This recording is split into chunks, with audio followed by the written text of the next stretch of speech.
Graça e paz, amada igreja. Amém. Que alegria estar com vocês nesta noite. E verdade, né? Graças a Deus tem bastantes pessoas que não me conhecem ainda. E esqueci também de manhã falar com vocês que me adicionam no Instagram, tá? Então assim a gente compartilha, fala. Quando eu tenho saudade de vocês lá no Brasil, lá no Chile, vou estar olhando as coisas de vocês também. E ali a gente fica mais próximo, né? Então me procura pela Instagram. Fico muito feliz de estar nesta noite de glória, nesta noite de bênção do Senhor, de estar aqui com o Fernando, né? E também com o pastor Tiago. Estava lá, cara. Oh, não aproximou ele, tá vendo? Ah, meu Deus, eu fico muito feliz e falando a verdade perante do Senhor, que a amizade e a comunhão e a honra que tem o pastor Tiago com o pastor Fernando assará o meu coração. Depois a gente vai falar um pouquinho mais sobre isso, mas louvo a Deus por estes homens de Deus, por suas mulheres de Deus, que sem dúvida, né, sobre seus ombros, sobre suas costas está repousando uma grande unção. E aqui em Pinhais tem uma grande obra e essa grande obra não vai parar. Amém. E louvo a Deus porque Deus é bom e para sempre sua misericórdia. Dali depois, em outro momento, a gente vai falar um pouquinho mais de mim. Eu sou do sul do Chile, né, mas já quase 20 anos que a gente está rodando aqui no Brasil. Mas tem algumas igrejas lá no Chile e essas igrejas também mandam um grande beijo, um grande abraço para vocês. Gostamos muito de dançar, gostamos muito de fazer festa para o Senhor. De manhã a gente estava assistindo o culto também, né? E aí conheceram um pouquinho a minha igreja. Também minha mulher, Fernanda, manda saudações, meus filhos, né? E bom, toda a igreja está orando por vocês também, para que o Espírito Santo continue fazendo coisas formosíssimas, como Ele sempre faz, né? Em meio de seu povo. Então, gente, que posso pregar no dia de hoje em meio desta unção? Que posso pregar no dia de hoje em meio desta unção? E eu quero falar um pouquinho sobre João, tá? Sobre João. Procure a tua Bíblia, Apocalipse capítulo 1. Versículo de número 9. Apocalipse capítulo 1, versículo de número 9.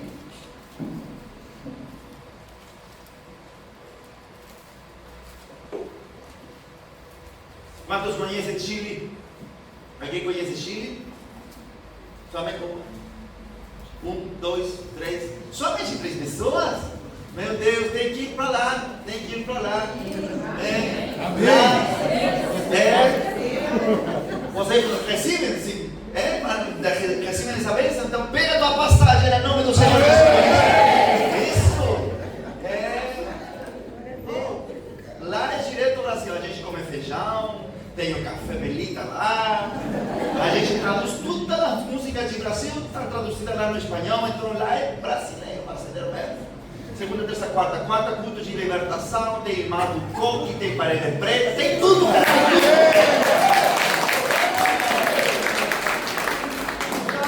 Vai fazer uma grande festa lá quando vocês tenham lá. E nós declaramos em nome do Senhor Jesus Cristo que aqui há uma ponte entre Pinhais, entre Brasil e Chile, em nome do Senhor Jesus. Amém? Isso nós acreditamos nisso. Apocalipse capítulo 1, versículo 9 diz assim: Eu, João, que também sou vosso irmão e companheiro na aflição e no reino e na paciência de Jesus Cristo, estava na ilha chamada de Pasmos por causa da palavra de Deus e pelo testemunho de Jesus Cristo. Eu fui arrebatado em espírito no dia do Senhor e ouvi detrás de mim uma grande voz como de trombeta, que dizia: O que fez? Escreve em um livro e envia às 7 igrejas que estão na Ásia: Éfeso, Esmirna, Pérgamo, Tiatira, Sardes, Filadélfia e a Odisseia. E virei-me para ver quem fala comigo, e virou-me, vi 7 castiçais de ouro, e no meio dos 7 castiçais um semelhante ao Filho do Homem, vestido até os pés de uma veste comprida, cingido pelo peito com um cinto de ouro, e a sua cabeça e cabelos eram brancos como lã branca, como a neve e os olhos como chama de fogo. E os seus pés semelhante ao Platão reluciente, como se tivesse sido refinado numa fornalha, e a sua voz como uma voz de muitas águas. E ele tinha na sua destra 7 estrelas, e da sua boca saía uma aguda espada de 2 fios, e o seu rosto era como o sol quando na sua força resplandece. E eu, quando ouvi, caí a seus pés como morto, e ele pôs sobre mim a sua destra, dizendo-me: não temas, eu sou o primeiro e o último, e eu que estive vivo, fui morto, mas eis que aqui estou vivo para tudo e sempre. Amém. E tenho as chaves da morte e do inferno. Pai, em nome do Senhor Jesus, fala e não te cales, meu Deus. Obrigado porque a gente está vivendo o mover do Espírito Santo. Obrigado. Manifesta tu rema, o rema que transforma, o rema que dá vida, o rema que abate, mas o rema que levanta. Nós amamos tua palavra porque o Senhor é o Verbo, é o Filho do Deus vivente. Me esconde em sua graça, me esconde em sua cruz e me lança ao alvo que o Senhor tem neste dia, porque toda honra e toda glória é para o Senhor. Quero nesta noite falar um pouquinho sobre João. Nós podemos ver na palavra de Deus que João é um íntimo de Deus. E como ele foi um íntimo de Deus, nós podemos olhar o texto sagrado, que ele, por ser íntimo, não por descer fogo do céu, não por ser um grande pregador, não por ser uma pessoa, que ele plantou muitas igrejas, não por ser um cara, um nome, que ele era um eloquente pregador, sino porque simplesmente seu ministério foi o ministério do amor, o ministério de ficar próximo. Você também pode olhar no texto sagrado o seguinte, que João, ele nunca gostava de ficar sozinho, ele nunca gostava de estar sozinho, sino que ele sempre estava. João era a melhor pessoa que a gente se pode encontrar na caminhada do Evangelho. Por quê? Porque era Pedro e João, João e Jesus, ficava no peito do mestre, Pedro e João, e aí que iba.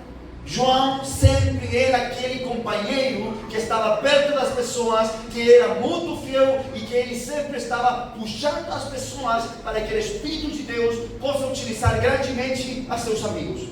Então nós podemos ver o seguinte, que João, ele era um nome que gostava de intimidade. João era o discípulo, o apóstolo, o pastor da intimidade. E quem tem intimidade pode falar coisas que outros não podem falar. Quem tem intimidade pode falar coisas que outros não podem falar. Por quê? Porque Paulo não conseguiu escrever o livro da revelação. Pedro não conseguiu escrever o livro da revelação. A única pessoa, o único filho, o único apóstolo que conseguiu olhar a Cristo ressuscitado em sua glória foi João. E ele olhou coisas que outros não conseguiram olhar. Ele olhou nos olhos do mestre. Então nós podemos ver o seguinte, que João era uma pessoa íntima de Deus.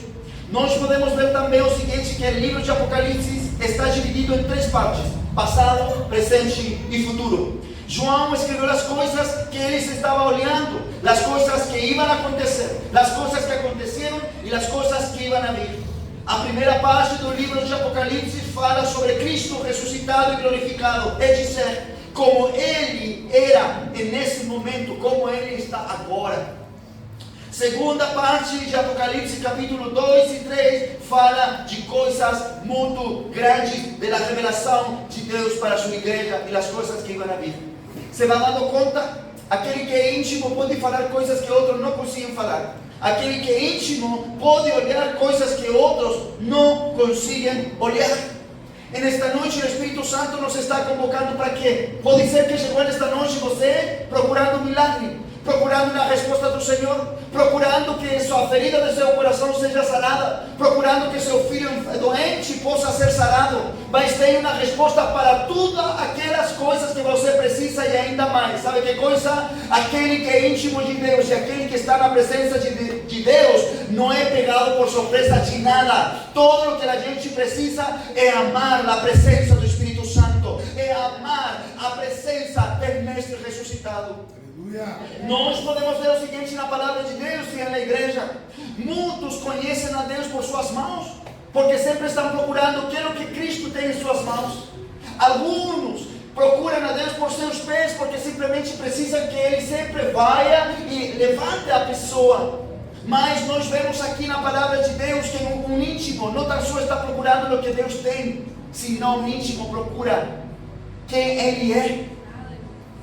Então, nesta noite, o Espírito Santo nos está falando o seguinte: João nos mostra que ele era um discípulo que amava a presença de Deus, mais que os carismas do Espírito Santo, mais que os dons, mais que seu ministério, mais que qualquer coisa. Ele queria o quê? Presença de Deus, conhecer a Cristo, não o que Cristo tinha. Então, nós nesta noite estamos falando de quê? De uma doutrina. Qual é essa doutrina? A doutrina da cristologia. Sabe o que eu olhado durante todo esse tempo que a gente ha recorrido a algumas igrejas? Que lo menos que a igreja prega é de Cristo.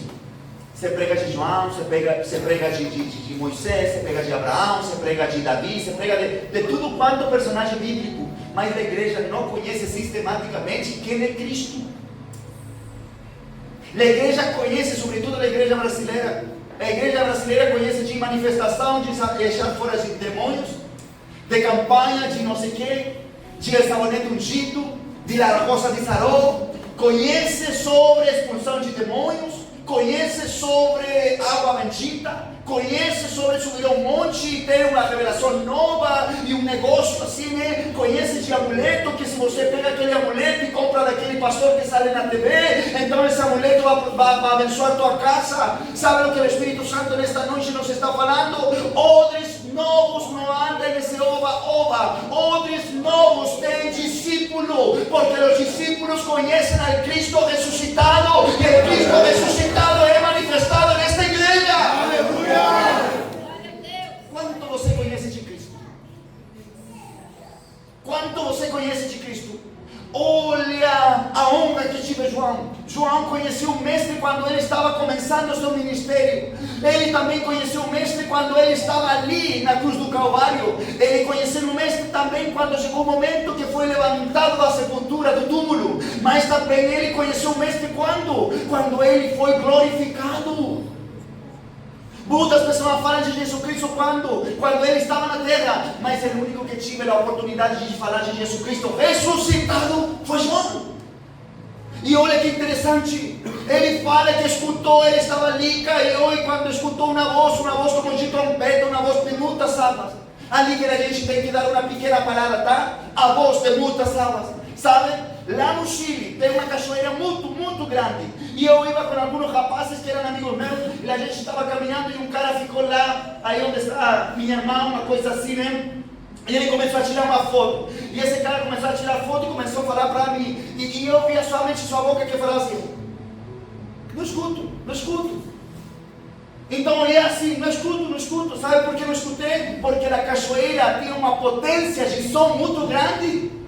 Então aí que está, meu amigo. Quando a voz do Eterno começa a falar no nosso coração, não existe voz mais forte que possa calar a voz daquele que é omnipotente.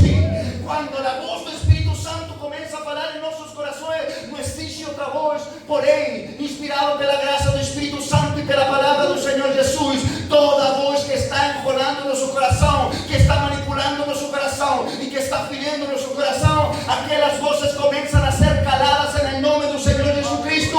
Por quê? Porque nós amamos a voz do Mestre, e a voz do Mestre é a voz mais poderosa que a gente pode escutar na sua vida. Que voz você está escutando? A voz de meu amigo, a voz do jornal, a voz daquele cara, a voz da outra mulher. Não, pelo amor de Deus. Aquele que escuta a voz do Mestre, aquele que escuta verdadeiramente a voz do Mestre, essa pessoa fica apaixonada. Por quê? Porque a ovelha reconhece a voz de seu pastor. A ovelha reconhece a voz de seu pastor. Então, se você chegou nesta noite em dúvida, chegou nesta noite falando: Deus, o que eu vou fazer? A voz de teu amado está falando, a voz do Omnipotente está falando, a voz de Ele está falando. Em nome do Senhor Jesus Cristo, aqui nesta noite tem pessoas que têm crise de pânico tão forte, e têm depressões tão fortes, que na noite escutam algumas vozes. O Espírito Santo de Deus te diz que aqui existem pessoas que estão escutando algumas vozes, e também isso é uma magia, isso é uma feitiçaria. Mas o Espírito Santo nesta noite diz o seguinte: aquelas vozes começam a ser caladas, em nome do Senhor Jesus. Se cala agora, e somente você vai escutar a voz do Espírito Santo. Mulher, o dia de tua libertação chegou nesta noite. As vozes começam a vir, mas a voz do Mestre diz como uma voz de muitas águas. E toda voz você tem que calar. Toda voz você tem que calar. Nós vemos que ele olhou, amado meu. E olhou que coisa, ele viu quem? Viu a Deus tudo batido, tudo sangrando. Ele viu a Jesus Cristo tudo rasgado, sua roupa. Mas quando ele caiu no chão, quando ele estava no chão, escutou a voz de Deus. Que não te aconteceu? Deus levantou ele. Vamos dar outra parada ali. Quando você tem revelação do Espírito Santo, tem revelação do Mestre, a primeira coisa que acontece na vida da pessoa é descer. Quando você se encontra com Cristo, a primeira coisa que acontece na vida da gente é que a gente tem que descer. Não existe discípulo do Senhor que Deus haja pegado, que ele haja começado a caminhar como se não hubiera acontecido nada. Você pode olhar, todos aqueles que foram discípulos do Senhor Jesus, eles começaram a dizer: meu Deus, Pedro, meu Deus, agora eu não posso continuar com o Senhor, porque eu sou uma pessoa muito ruim. Mas o Senhor lhe falou para ele, lhe diz: solta a tua rede, porque agora você vai ser um pescador de homens. Mas ele falou: eu não posso. Novo Testamento era assim, Antigo Testamento também era desse jeito. Ezequiel também falou assim: meu Deus, agora como vou fazer? Estou em meio de um povo que tem muitas coisas erradas, e eu tenho um coração errado, como vou fazer? Nós vemos que Isaías também aconteceu a mesma coisa, Jeremias aconteceu a mesma coisa. Todo homem que está sendo chamado por o Senhor, desce, cai no chão. Toda pessoa que é chamada pelo Senhor começa a cair, porque a gente começa a ficar nu. Quem sou eu, Senhor, para continuar caminhando contigo? Quem sou eu, Senhor, para fazer tua obra? E nesta noite o Espírito Santo me manda a dizer que toda obra das trevas que não te deixa avançar, hoje cai por terra em nome do Senhor Jesus Cristo. Aqui tem discípulos que não conseguem avançar. Pega na mão, pega o ombro de teu irmão agora. Pega o ombro de teu irmão e fala: você vai avançar em nome do Senhor Jesus Cristo. Sobretudo aquele que está comendo ali, não é para dormir neste ponto, não, tá? Isso.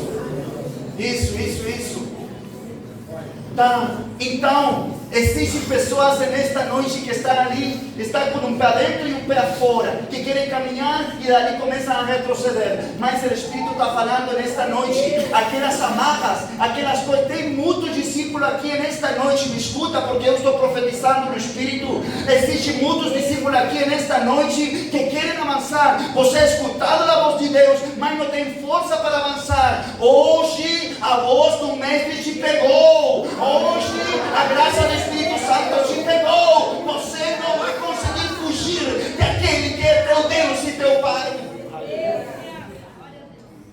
Caiu, mas Deus levantou. E sempre Deus faz a mesma coisa. Por quê? Porque nós vemos que também os profetas aconteceu a mesma coisa. Daniel, quando Daniel estava ali no rio Querife, e ele recebeu uma grande visão, ele caiu na terra, e Deus que falou para ele: Daniel, vou falar contigo, fica de pé. Gosto muito dessa passagem, sabe por quê? Porque sempre quando Deus vai fazer alguma coisa em nossa vida, primeiro Ele nos derruba no chão, primeiro Ele nos deixa sem chão, primeiro Ele nos tira a força, primeiro Ele nos deixa sem fôlego, primeiro Ele nos destrui a vida, para que depois a mesma mão que tirou nossa força vai ser a mesma mão que vai levantar nossa vida para escutar os planos de Deus. Eu sinto o poder e a graça do Espírito Santo nesse altar. Aleluia. Tem tantos discípulos que não gostam de ser derrubados por Deus. E outra, para que você escute no Espírito: é preferível ser derrubado por Deus que ser levantado pelo diabo. É preferível ser derrubado por Deus que ser levantado por um diabo. Tem muita gente que procura um vento, um negócio, uma moda e começam a erguer-se, começam a pregar e a fazer seu ministério. Mas todo discípulo, primeiro, antes de começar, tem que ser derrubado. Paulo, ele foi derrubado. Ezequiel, ele foi derrubado. Fala Ezequiel capítulo 3, diz: vou atirar a alegria de teus olhos. Rapidamente vou atirar a alegria de teus olhos. Por quê? Porque ele fala que sua mulher morreu. Isaías foi derrubado. Jeremias foi derrubado mesmo. Tudo homem de Deus, toda mulher de Deus, antes de começar seu ministério, é derrubado. E nós vemos o seguinte: a mesma mão que isso que ele caíra no chão foi a mesma mão de Deus que tocou ele. O segundo toque, para que seja levantado. Tenho uma palavra profética para alguma pessoa aqui, nesta casa de oração. Sabe qual é? É o mesmo Deus que te tocou e te derrubou. Agora vem o segundo toque do Espírito Santo. Ele te ergue, ele te levanta, ele te dá força. Aguarda o segundo toque da mão do Mestre, porque ele te levanta. É levantado. E ele começa a olhar. E quando ele olha, começa a olhar, olha, as vestes. As vestes, meus irmãos, qual é esse simbolismo? Acho que não vai dar neste momento. Não vai dar neste momento, né? Para falar de tudo o significado. Mas vamos chegar onde o Espírito Santo quer que a gente chegue, tá? As vestes. O que significa a veste? O primeiro que ele veio assim: ó, suas vestes são resplandecentes. O que significa as vestes? Dignidade e poder. Dignidade e poder. Vamos para o Antigo Testamento, tá? Nós vemos na palavra de Deus que Ezequiel e outros profetas olharam. E quando olharam, eles viram que as vestes de Deus cobriam o templo. E nós vemos aqui que João fala que as vestes do Mestre cobriam seu corpo. Por quê?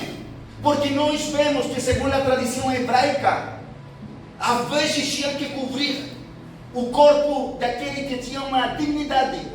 E tinha que ter uma capa muito longa. Por quê? Porque quando um rei chegava a algum lugar, as pessoas se começavam a ajoelhar. E o simbolismo de poder que tinha aquele rei era a largura, né? O comprimento daquela capa. Por quê? Porque aqueles reis, naqueles tempos, quando eles ganhavam uma batalha, ganhavam uma guerra, eles añadiam um pedaço de tela em sua capa. Então, se ele havia ganhado muitas batalhas, então sua capa era muito comprida. Por isso também que Ezequiel e os profetas viram que as vestes de Deus cobriam o templo. Pode ser que você esteja pensando, que esteja dizendo: por que o chileno está falando esse negócio? Sabe por que estou falando isso? Porque se Deus diz que os antigos reis tinham uma capa muito longa, muito comprida, simbolizando seu poder, e que essa glória cobria todo lugar, então quanto mais o Espírito Santo nos fala que ele ha ganhado toda a luta, ha ganhado toda a guerra, e que em suas mãos ele tem a chave da vida e da morte, e que ele nos dá toda a vitória.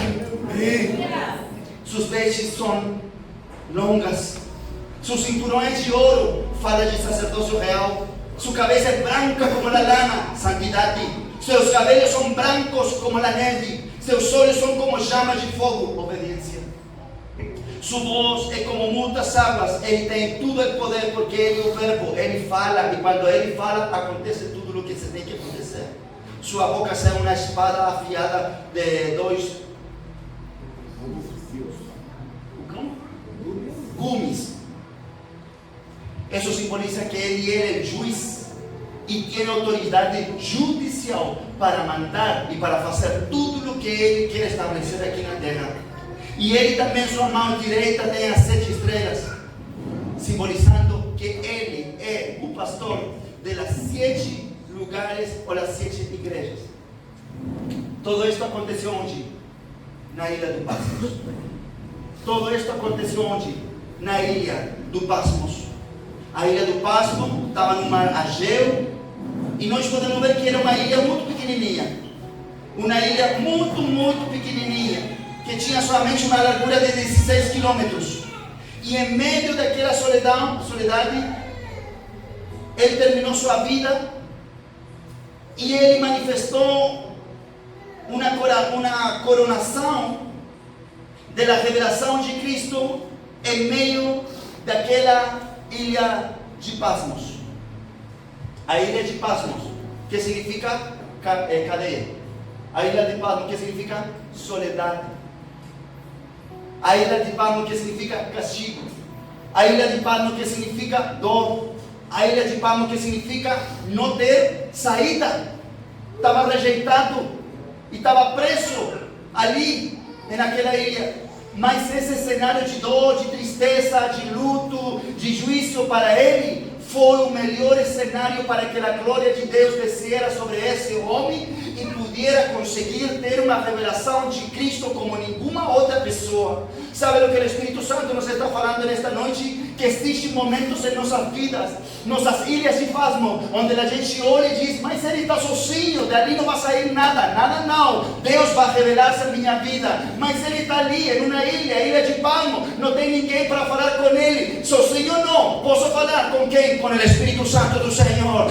Mas ele está numa ilha de Patmos, ninguém liga para ele, ninguém vai levantar a ele, sozinho não. Por quê? Porque quem me levanta é aquele que me revela o íntimo, no que está no coração de Deus, e aquele que fica nos secretos de Deus, el dia de amanhã será levantado para a honra e glória de seu próprio nome. Então, nós vemos que a gente tem que olhar nossa soledade. Nós temos que olhar nossa soledade, porque o grande secreto que tiveram os homens de Deus, muitos deles que na solidão eles caíram. Outros homens de Deus, em sua soledade, como João, eles levantaram um grande ministério. Então, nesta noite, e existe um negócio, olha, existe um negócio. Por quê? Porque nós vemos o seguinte, que o grande problema que todos nós temos é sobre ficar sozinho. Todo mundo tem um problema. Qual? Ficar sozinho. Não consigue a pessoa, nós não conseguimos ficar sozinhos e ali estar com nós mesmos e ali ter a glória de Deus e começar a receber de parte do Espírito Santo. Por quê? Porque vem a ansiedade. Por quê? Porque vem os pensamentos ruins. Por quê? Porque a gente não gosta de ficar sozinho, porque está cheio de muitas coisas, que é um excesso de estímulo. Mas nesta noite o Espírito Santo nos está falando. Pode ser que tu pior inimigo seja ficar sozinho, mas Deus está fazendo uma grande obra em nossos corações, e tu soledade se vai transformar em tu melhor amigo, onde você vai descobrir a glória de Deus, e nesse quarto fechado vai ser o melhor lugar onde você vai escutar grande revelação do Senhor Jesus. Nós vemos ali que João foi discípulo, e esse João, antes de escutar tudo isso, João, que seu nome significa Deus ha mostrado sua graça.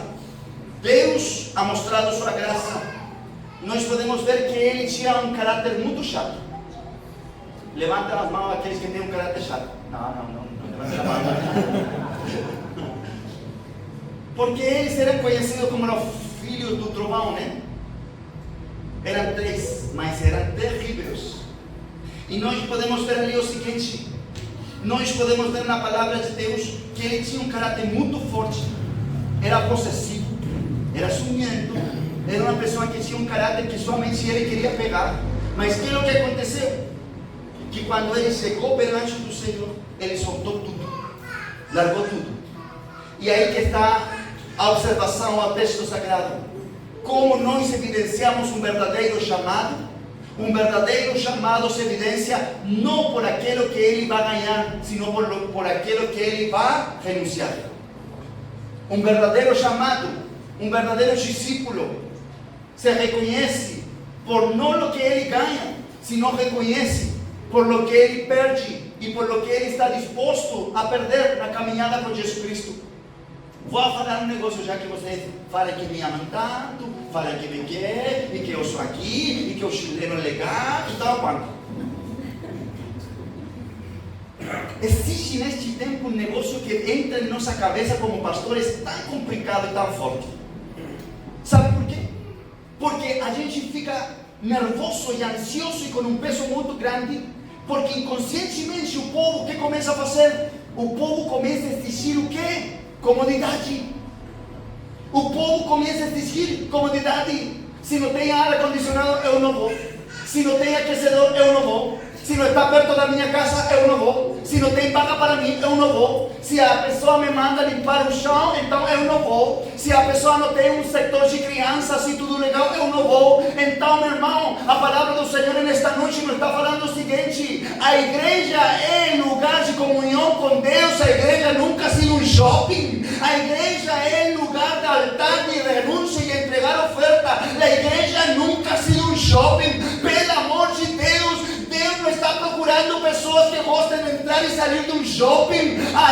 Jesus Cristo está procurando pessoas que falem no altar do Senhor Jesus: eu fico, eu renuncio, eu amo sua presença, porque é sua presença que eu quero ganhar, independentemente que eu possa perder tudo. Igreja é altar, não é shopping.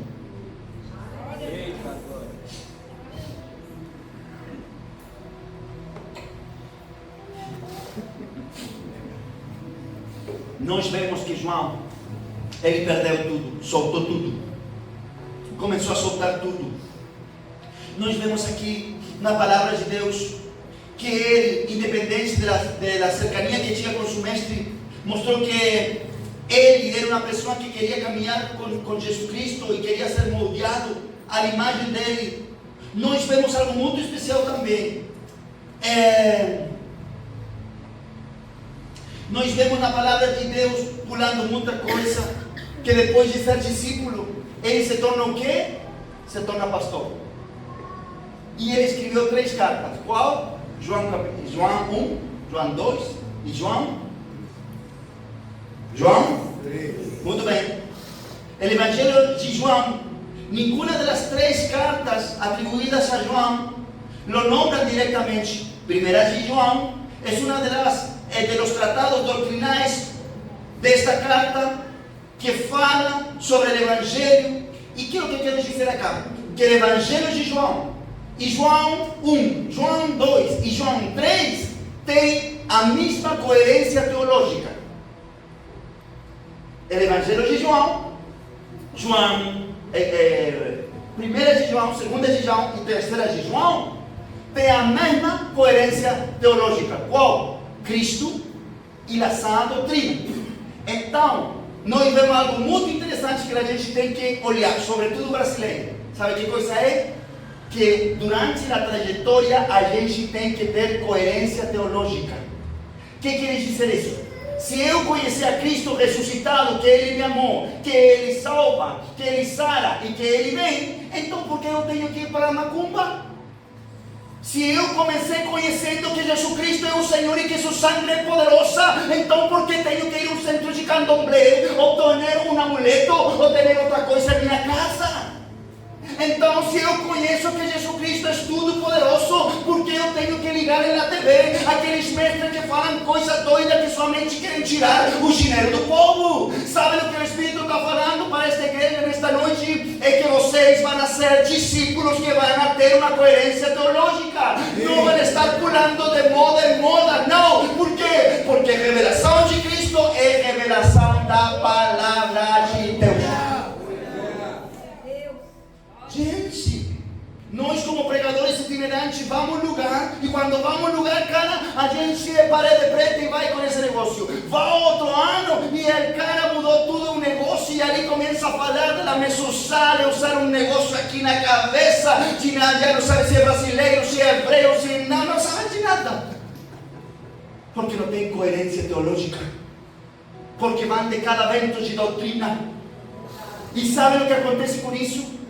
Que o povo começa a ficar com fome. o povo começa a morrer, o povo não tem sustento. Sabe por que você está aqui?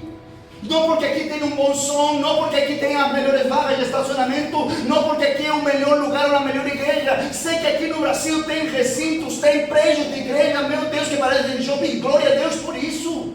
Sabe por que você está aqui? Sabe por que você e muitas pessoas chegam neste lugar e vão continuar chegando? Porque aqui está Cristo revelado, porque aqui está o Nazareo, porque aqui está Jesus Cristo, o Senhor, Cristo, Filho de Deus, está nesta casa. Você, como igreja, não precisa mais de uma coisa. É solamente Cristo, é sua sangue, é sua presença que converte, é sua presença. Ele continua fazendo milagre, Ele continua tocando o coração do homem e da mulher, independente que seja um coração duro, independente que seja um coração fechado, mas Cristo sabe trabalhar com corações fechados, porque Cristo venceu a morte e porque Ele vem a procurar, vem a tomar sua igreja. Aleluia. Você quer caminhar com Ele? Quer caminhar com Cristo? Sim. Fica apaixonado dele? Ele machuca mesmo em alguns momentos, mas é apaixonante caminhar com Jesus. É apaixonante, por isso que João se apaixonou por el mestre, porque ele olhou que o mestre tinha coerência. O mestre Jesus, quando chegou à terra, ele começou a pregar de um jeito e terminou e concluiu pregando de outro jeito. Nós vemos que 1 de João e 2 de João são cartas que são muito importantes.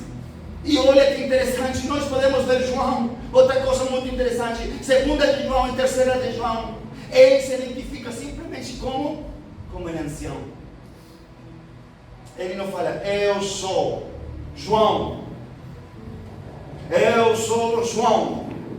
o grande apóstolo, que tem muitos títulos, que caminha com Cristo, que é plantado muitas igrejas. Não, ele simplesmente fala, não, sou eu, João, ele ancião. Por quê? Porque ele estava dignificando, ele estava honrando aqueles que tinham uma labor dentro da igreja, ser anciãos, ser pessoas que não são pastores, mas cuidam das pessoas. Então o que nós estamos vendo aqui na palavra do Senhor é que João, em sua simplicidade, ele marcou a muitas gerações. Em sua simplicidade, ele tinha um rema do Espírito Santo onde mostrava este Cristo, amado meu, não assim com muito fogo, muita farândula, muita coisa, senão mostrava esse Cristo simples, mas que era verdadeiro. E sabe o que eu vejo? Que as igrejas que têm um verdadeiro mover do Espírito Santo são aquelas igrejas que mostram um Cristo simples. Porque olha, barulho não é avivamento, fumaça não é manifestação de Deus, som alto não quer dizer que seja a presença de Deus. Agora, que venha a fumaça, que venha os melhores músicos, que venha os grandes sons, que venha tudo isso, mas uma coisa que a gente não pode perder é Cristo manifestado dentro da igreja. É Cristo manifestado dentro da igreja. É Cristo quem começa a fazer uma grande obra. Sabe o que eu vejo? Que uma das coisas que você pode olhar naquelas igrejas, né, que podem ser igrejas muito grandes, mas que você olha e que são somente igrejas, né, igrejas que somente dão bênção, igreja que não tem estrutura, não tem discipulado, não tem amizade entre eles, não é um grande show, é um grande shopping, onde se você quer cura, vá segunda, se você quer libertação, vá terça, se você quer, não sei, vida financeira boa, vá quarta. Se você quer escutar uma palavra boa, de bênção e de vitória, vá quinta. E assim que vai. Se você quer um culto mais avivado, sexta, sábado, domingo, porque vem um cara, um pregador famoso, mas não tem estrutura. E sabe por que acontece isso? Porque se perde a Cristo no meio. Então, o que está acontecendo neste tempo? Que Cristo está sendo revelado à sua verdadeira igreja, a centralidade de Cristo em meio de tudo. Porque olha, nós como pentecostais, olhamos o seguinte, que gostamos do mover do Espírito Santo, gostamos dos carismas do Espírito Santo, gostamos dos dons do Espírito Santo, gostamos mesmo, mas nossa paixão não são os carismas do Espírito Santo, nossa paixão é a manifestação de Cristo em nossos corações, em nossa vida. A Ele lhe amamos, Ele salvou nossa vida, por Ele nos apaixonamos, porque por Ele, para Ele, por Ele são todas feitas as coisas. Sabe o que o Espírito Santo está fazendo nesta noite? Quer marcar com fogo aqueles discípulos, quer marcar com fogo aqueles que dizem, sabe que é verdade, quero o que o Senhor tem, quero os dons, quero o ministério, quero fogo, mas uma coisa eu me quero apaixonar com Cristo, meu Senhor Jesus. Isso faz toda a diferença. Nós vemos aqui no texto sagrado que a palavra de Deus nos mostra que João, ele vai como ancião e tem característica tão importante porque ele mostra um Cristo simples. E qual é esse Cristo simples? Me saluda a quem? A essa igreja que está na casa de tal irmão. Me saluda a eles, porque ali está Jesus. E essas mulheres pregam o Evangelho de Jesus Cristo. Essa simplicidade do amor, essa simplicidade de Cristo revelado em meio de nossas famílias, a manifestação de Cristo em meio de nossas famílias. Sabe, existe um negócio muito importante: ambiente. E acho que por isso vou estar concluído. O ambiente. A igreja primitiva tinha um ambiente muito especial. Porque quando eles caminhavam, diz que os prodígios e milagres seguiam a eles. Não era que eles procuravam os milagres, senão que os milagres seguiam a eles. Por quê? Porque nós vemos que eles estavam carregados de quê? Do Espírito Santo. E como estavam cheios do Espírito Santo, acontecia um ambiente tão grande que esse ambiente fazia somente uma coisa. Que coisa? A pregação de Jesus Cristo. Morreu e ressuscitou. Você não vê a igreja primitiva falando sempre dos dons espirituais, de como expulsar demônios. Não vê falando a igreja primitiva sobre como ter vida financeira. Você não vê a igreja primitiva construindo um prédio. Não falo que isso está mal, não, está bem, porque a gente precisa, né? Mas nós vemos que a centralidade da igreja primitiva era o quê? Cristo. E aí que começavam a acontecer milagres. E aí que Cristo respaldava o que era dele. E sabe por quê? Porque eles receberam revelação do Cristo. Se nós olhamos o texto sagrado e dentro da Cristologia, nós podemos ver que o primeiro capítulo da Cristologia mostra que coisa? Mostra os títulos, nomes e títulos de Cristo. Nomes e títulos do Filho de Deus.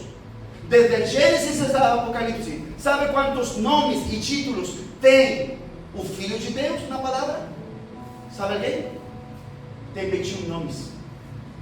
O Verbo, o primeiro Adão, o segundo Adão, o Filho de Deus, ele é Emmanuel, Jesus, Cristo, o Senhor. E aí que vai o filho de Davi, o filho de Abraão. São 21 nomes que aparecem na palavra do Senhor. O Filho de Deus, o Filho do Homem, que aparece na palavra de Deus. Mas se nós olharmos que nome pregava a igreja pregava 3 nomes. 3 nomes muito importantes. O primeiro era Jesus. O segundo era Cristo. O terceiro era o Senhor. Jesus Cristo é o Senhor. Nós vemos que esses 3 nomes eram os nomes mais importantes de Jesus. Por quê?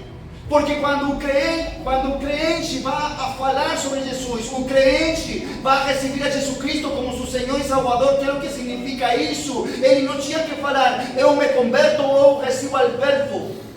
Você não vê isso na palavra de Deus? Quando a pessoa vai receber a Jesus Cristo como Senhor e Salvador, não ficam falando, e a palavra não mostra que as pessoas dizem, eu quero receber a postreira Adão em meu coração. Não. Falam de quê? De Jesus. Cristo é o Senhor. Por quê? Porque a igreja primitiva recebeu revelação de los nomes mais importantes que tinha Cristo. E esses nomes mais importantes eram Jesus, Cristo é o Senhor. Por quê? Porque Jesus era um nome típico. Jesus era um nome que qualquer um podia ter. E era em nome de humilhação de Deus. Era em nome de humilhação do Filho de Deus. Porque Jesus foi crucificado. Jesus foi o que caminhou aquela terra. Jesus foi o que levou pancada. Jesus era em nome de humilhação. Mas depois de ter nome de humilhação, ele recebeu outro nome. Qual? O Cristo. Aleluia. O Cristo. E depois de receber nome e título, que é nome sobre todo nome, ele recebeu outro nome, o Senhor. E é ali que a palavra de Deus nos mostra o Senhor.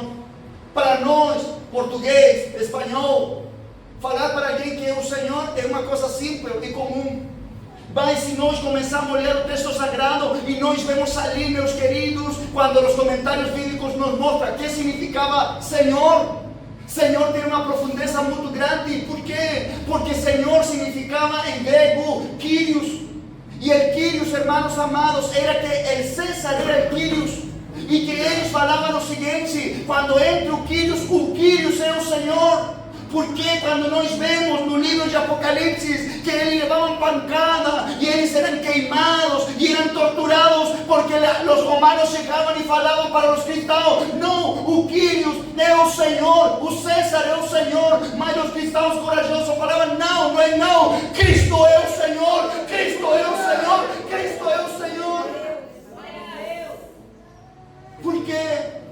Porque quando chegava o Kyrios em algum lugar, eles falavam no Império Romano, no império mais grande que existia nesse momento: toda pessoa que olhe para o Kyrios tem que se ajoelhar. E toda pessoa se tem que ajoelhar. Então, o que falou Jesus Cristo quando ele foi levantado? Que todo joelho se tem que dobrar perante a majestade daquele que venceu a morte. Então não existe esse negócio para cristão. Então falava: não me posso ajoelhar porque ele não é ser Kyrios. Kyrios tinha um terceiro significado. Quando chegava o Kyrios, todo mundo se tinha que ajoelhar. Toda pessoa na terra se tinha que ajoelhar. E outra coisa acontecia: quando chegava o Kyrios, se existia uma casa, se havia um animal, se havia um cerco, se havia alguma coisa, tinha que ser totalmente tirado dali. Por quê? Porque o Kyrios tinha que passar e ninguém podia impedir o passar do Kyrios, porque o Kyrios significa Senhor. Então, quando Jesus Cristo foi ressuscitado e Deus deu o nome sobre todo nome, que é o que Deus diz, ele é o Kyrios. Então, ninguém pode ser frente para nosso Deus, porque ele venceu. O Kyrios não tem obstáculo, o Kyrios não tem limite, nosso Senhor não tem limite, nosso Senhor não tem fronteira, porque ele venceu a morte, ele está aqui, ele vive e ele vem por sua igreja. Ele é o Kyrios. Então, por isso a igreja eram levados à morte, porque eles compreendiam: não é assim, o César não é ser Kyrios, não é assim, o César não é o Deus, o único Deus nesta terra, no céu, na terra e embaixo da terra, é Jesus Cristo, nosso Senhor. E seu nome é nome sobre todo nome. E tudo no que esteja no céu, na terra e embaixo da terra se tem que dobrar perante a majestade daquele que venceu. Sabe o que nesta noite estou concluindo de predicar? A soberania de Cristo vencedor. Inspirado pela palavra de Deus nesta noite, quero dizer o seguinte: eu sei que existem coisas nesta noite que se estão resistindo ao poder, à majestade e ao título e ao nome que é Jesus Cristo Senhor. Eu sei que você chegou com um coração ali apertado e com um coração, meu querido, que não quer avançar.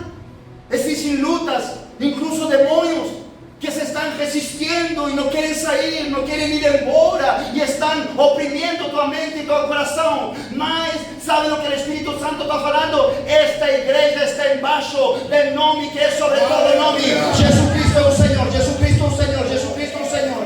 E por ordem do Eterno agora vai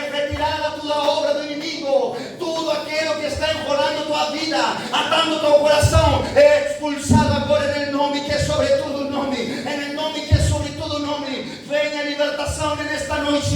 Venha a libertação do Espírito Santo. Cristo é o Senhor. Cristo é o Senhor. Cristo é o Senhor.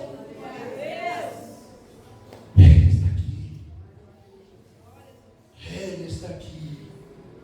Cristo está aqui. Cristo está aqui. Cristo está aqui.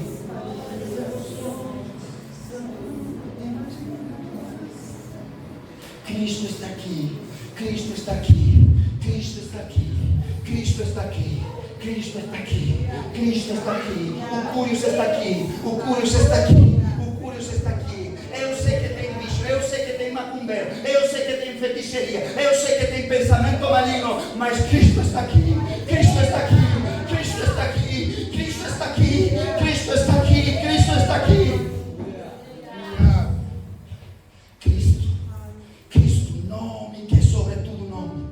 Nome que é sobre todo nome. E nós hoje declaramos que nós descemos e nos postramos no nome que é sobre todo nome. Cristo é o Senhor.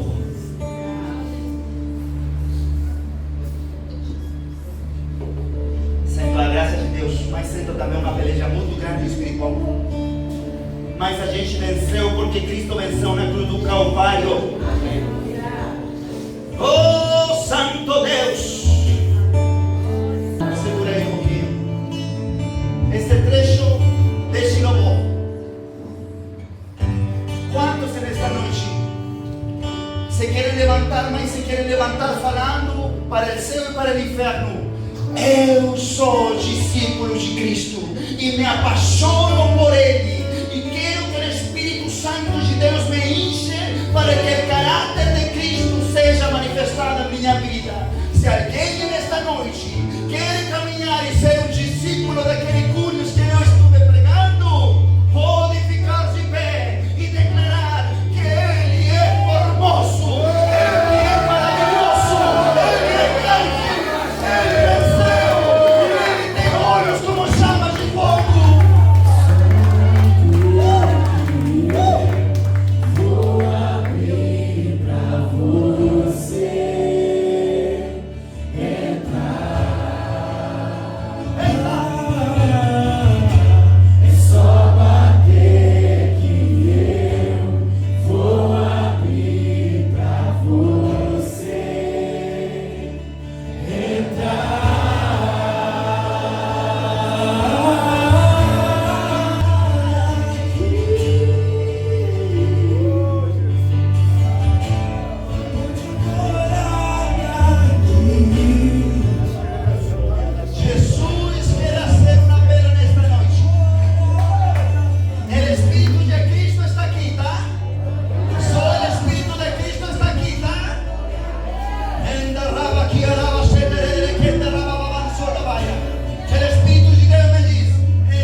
Tudo aquele que já não tem mais força para caminhar, vem aqui na frente. Cristo quer te abraçar.